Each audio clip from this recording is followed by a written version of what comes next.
Hello guys, welcome to my YouTube channel. तो आज हम सॉल्व करेंगे कोड फोर्सेस राउंड 895 ट्यूब 3 का तीसरा प्रॉब्लम। ठीक है, आप वीडियो पॉज करके क्वेश्चन पढ़ लो, फिर मैं एक्सप्लेन करूँ। चलो ठीक है। तो क्वेश्चन क्या कह रहा है?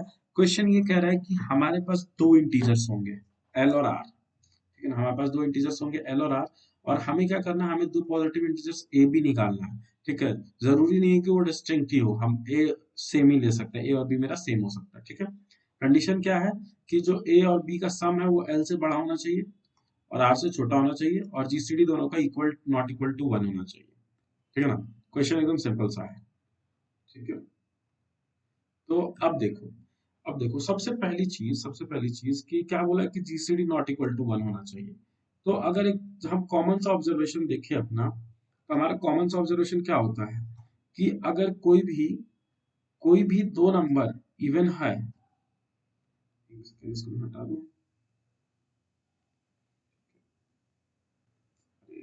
मेरा भाई मेरा, चलो कोई नहीं। देखो, कोई भी, मैं कह रहा हूँ कि कोई भी दो नंबर ए और बी की बात कर रहा हूँ, और मैं कह रहा हूँ कि इसकी जीसीडी वन नहीं होना चाहिए। इसका जीसीडी ऑफ ए और b not equal to one. ठीक है, नॉट इक्वल टू वन मतलब कि जो भी है वो ग्रेटर देन मेरा वन होगा।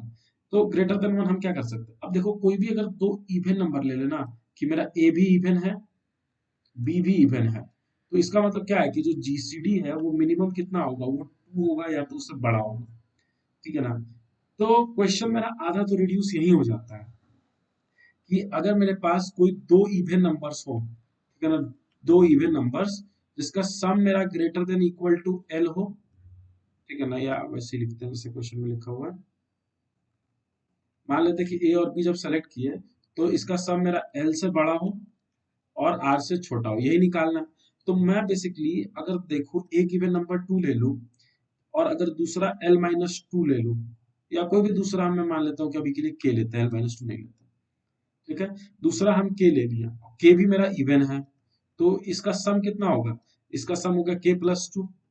अब बस मुझे एक चीज करनी है कि ये जो सम है ना, ये के प्लस टू, के प्लस टू अगर एल और आर के बीच में हो तो मेरा काम हो जाएगा।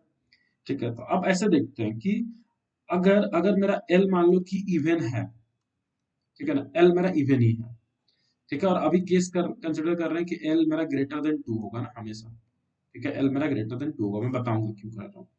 ठीक है, तो अगर मेरा एल इवन है, तो इस केस में तो हम सीधा एल कॉमा, सॉरी, एक नंबर को ले सकते हैं हम एल माइनस टू। ठीक है, और दूसरी नंबर बी को हम ले लेते हैं टू। तो इस केस में हमेशा मेरा जीसीडी क्या आएगा? जीसीडी हमेशा मेरा टू आएगा, और जो सम भी है वो हमेशा एल आएगा। तो जो हमारी दो कंडीशन है कि जीसीडी ग्रेटर देन वन होना चाहिए और सम एल और आर के बीच में होना चाहिए, वो दोनों सेटिस्फाई हो गई। ठीक है ना, अब चलो, अब मैंने ये वाला केस क्यों हमने वो करा था, क्योंकि अगर एल का वैल्यू अगर एग्जैक्टली टू रहता तो जो ये एल माइनस टू था वो जीरो हो जाता। ठीक है, तो जब एल का वैल्यू टू है, तो इस केस में तो कोई सॉल्यूशन एग्जिस्ट करेगा ही नहीं, क्योंकि एल का वैल्यू टू होने का मतलब क्या है कि ए और बी का सम मेरा कितना होना चाहिए, दो होना चाहिए। तब कोई भी नंबर ले लो, वन प्लस वन ही ले सकते हो, इसके अलावा कोई नंबर हो ही नहीं सकता है। तो इस केस में उसका जीसीडी वन आ जाएगा, तो टू होगा ही नहीं। ठीक है ना, या तो हम, हाँ, और अगर मान लो कि एल मेरा ऑड रहता है, एल अगर मेरा ऑड है, ठीक है, तो मैं क्या करूंगा, एल को वन इंक्रीज कर दूंगा। ठीक है ना, एल को वन इंक्रीज कर दूंगा, और उसके बाद जो भी ये जो नया एल हो गया ये मेरा, ठीक है, अब मैं l minus two comma l ले लूंगा, सॉरी टू ले लूंगा। अब अगर इसका sum less than equals to r है, मतलब कि मेरा सॉल्यूशन एग्जिस्ट करता है, और अगर ग्रेटर देन आर हो जा रहा है, इसका मतलब मेरा सॉल्यूशन एग्जिस्ट नहीं करता है। ठीक है ना, तो ये वाला आपको क्लियर होगा क्या, कि अगर मेरा एल एल मेरा इवन हो गया, तब तो उसमें श्योर शॉट है। ठीक है, और अगर मेरा एल ऑड हो गया, ठीक है, तो अच्छा, ये ना, ये मेरा हमारा एक पॉसिबिलिटी है। ठीक है, मैं बताऊंगा मैं क्यों बोल रहा हूँ कि एक पॉसिबिलिटी है, क्योंकि जैसे अभी हमने यहाँ क्या कह दिया कि अगर एल ग्रेटर देन आर हो गया तो सॉल्यूशन एग्जिस्ट नहीं करता है। कौन सा सॉल्यूशन एग्जिस्ट नहीं करता है? ये वाला सॉल्यूशन, कि एक नंबर एल माइनस टू होगा और एक टू होगा, ये वाला सॉल्यूशन एग्जिस्ट नहीं करता है। इसके अलावा हो सकता है, ठीक है ना, इसके अलावा कोई सॉल्यूशन हो सकता है, पर L minus two comma two वाला तो नहीं हो सकता है। तो अभी तक हमारे पास क्या बन गया कि अगर अगर मेरा एल इवन है, ठीक है। और अगर लेस देन इक्वल टू 2 है तब तो कुछ बनेगा ही नहीं, नो सॉल्यूशन, -1 सीधा सीधा रिटर्न कर देंगे। ठीक है, वही क्वेश्चन में दिया हुआ है कि अगर नहीं है सॉल्यूशन तो -1 रिटर्न करो। और अगर एल मेरा ग्रेटर देन 2 है, ठीक है ना, ग्रेटर देन 2 है, तो इस केस में हम क्या चेक करेंगे, इस केस में मेरा सीधा L-2, 2 मेरा श्योर शॉर्ट सॉल्यूशन होगा। ठीक है, अगर मेरा L ऑड है, L ऑड है, तो इसमें हम क्या करेंगे, L को L+1 कर देंगे। ठीक है ना। अब ये चेक करेंगे कि ये अगर इवन है तो वापस से सेम चीज, अगर ये लेस देन इक्वल टू 2 है तो नो सॉल्यूशन, और नहीं तो ये सॉल्यूशन। ठीक है ना, कि L-2, 2।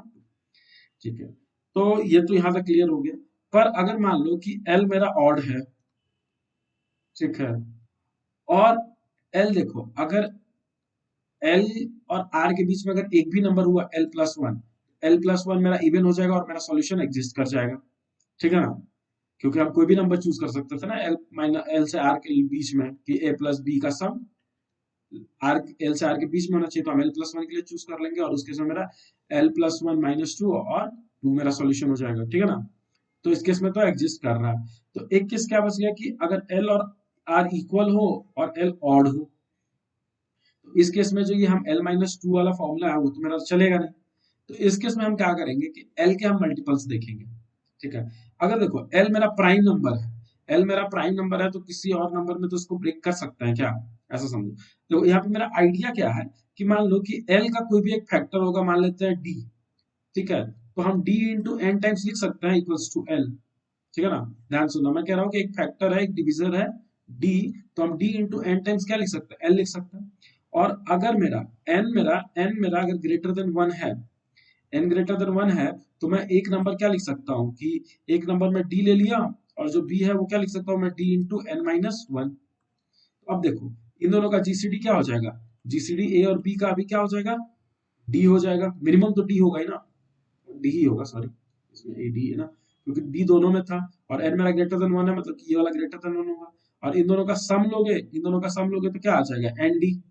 ठीक है ना, a plus b equals to क्या हो गया, एन डी, और हमें पता है कि n और इंटू डी क्या है, l के बराबर है, तो हमारे जो दोनों कंडीशन है वो सेटिस्फाई कर जाएंगी। तो बेसिकली अगर हमें क्या करना है, l का कोई भी एक डिवीजर, l का कोई भी एक डिवीजर ऐसा है जिसका जो कोसेंट q आएगा, जो कि l अपॉन d होगा, वो अगर ग्रेटर देन 1 दे रहा है, तो उस केस में हम सीधा सीधा जो भी इसका कोसेंट था या डिवीजर, तो हम जो भी इसका डिवीजर था उसको हम क्या कर सकते हैं, d कॉमा जो भी कोसेंट आया था, तो कोसेंट -1 d ऐसे ब्रेक कर सकते हैं। ठीक है, तो आई होप आपको क्लियर होगा क्या क्या चीजें हमने यहाँ पर डिस्कस कर ली, कि अगर L और R, अगर L इवन है, ठीक है ना, L इवन है, तो हमेशा हम क्या करेंगे कि इसको मान लेते हैं कि इंक्रीज करके हम अगर L इवन है तो एक L-2, 2 हमेशा मेरा आंसर होगा, एक्सेप्ट कि जब L इक्वल्स टू 2 था। अगर L2 होगा तो उसमें हम ये वाला सॉल्यूशन नहीं ले सकते। ठीक है ना, तो अगर L2 होगा तो इसको बढ़ा के हम L को 4 कर देंगे।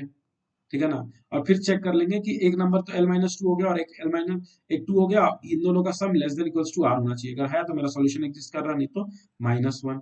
ठीक है, ये हुआ L के इवन के केस में। अगर L मेरा ऑड है, ठीक है, ऑड है और R से छोटा है, ठीक है ना, इसका कहने का मतलब क्या है कि L L+1, और हो सकता है कोई नंबर हो ना भी हो, मिनिमम 3 नंबर्स तो होंगे, मतलब एक नंबर तो होगा इन दोनों के बीच में। तो इस केस में भी मेरा क्या होगा कि जो L+1 है उसको हम ऐसे L+1 - 2 वाला एक सॉल्यूशन ले सकते हैं। ठीक है ना, ठीक है, ये भी एकदम क्लियर हो गया। और नहीं तो अब अगर L ऑड भी और R के इक्वल भी है, तो उस केस में हम क्या करेंगे कि इसका एक फैक्टर निकाल के, और उसका जितना भी कोसेंट है Q आया मान लो, तो एक नंबर मेरा हो जाएगा जो भी इसका वो था L अपॉन कोसेंट जो भी आ रहा होगा उसका डिवीजर, मतलब D मान लो डिवीजर, तो एक D हो जाएगा और एक हो जाएगा Q-1 2D, जो हमने पहले एक्सप्लेन किया था। ठीक है, अब कोड में चलते हैं। तो देखो सबसे पहला केस मैंने मान लिया कि L इक्वल्स टू R। अब यहाँ पे मैंने ये डिस्टिंक्ट नहीं करा है कि वो इवन है कि ऑड है। ठीक है, अगर इवन होगा तो वो सबसे पहले 2 ही आ जाएगा। ठीक है ना, वो 2 आके और ये काम कर देगा मेरा। ठीक है, उसके बाद अब देखो, अगर L ऑड है मेरा तो मैंने उसको बढ़ा दिया, L अगर इक्वल्स टू 2 है तो इसके साथ हम L-2 वाला सॉल्यूशन नहीं ले सकता था, इसलिए हमने L को इंक्रीज करके 4 कर दिया। ठीक है, अब एक A क्या हो गया, एक L-2 हो गया और दूसरा नंबर मेरा क्या हो जाएगा, 2 हो गया। तो A+2 अगर लेस देन R है तो मेरा सॉल्यूशन एग्जिस्ट करता, नहीं तो नहीं एग्जिस्ट करता। ठीक है, एक बार इसको सबमिट करके देख लेते हैं और देखते हैं अगर सही है कि नहीं। आपको आई होप सॉल्यूशन एकदम समझ आया होगा कि हमने कुछ भी वो नहीं करा, सब इंट्यूएशन के बिहाफ पे गए हैं। ठीक है, तो ऐसी सॉल्यूशन है। आपको इसमें कोई भी डाउट हो आप कमेंट सेक्शन में जरूर पूछना। ठीक है, देख लेते हैं ऐसी है। ठीक है, चलो थैंक यू गाइस।